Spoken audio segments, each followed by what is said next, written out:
যে আল্লাহ যখন নিজের পরিচয় দিচ্ছেন তিনি বলছেন আমি সবার রব। তিনি কার রব?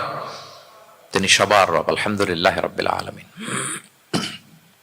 আল্লাহ তাআলাকে আল্লাহ কিভাবে পরিচয় করায় দিচ্ছেন? আল্লাহ বলছেন সূরা ফাতিহা শুরুতে, আমরা প্রতিদিন এটা রিসাইট করি, আমরা পড়ি আলহামদুলিল্লাহি রাব্বিল, সবাই পড়েন আলহামদুলিল্লাহি রাব্বিল আলামিন।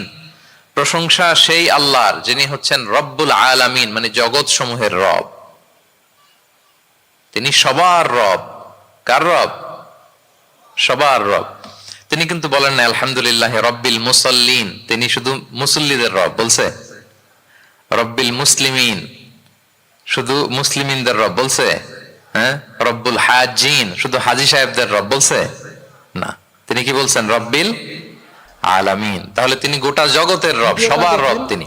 ইসলামের দরজা যে সবার জন্য খোলা, দ্য ইউনিভার্সালিটি অফ ইসলাম যে আপনাদেরকে বুঝাচ্ছি, আল উমুম, খেয়াল করে দেখেন।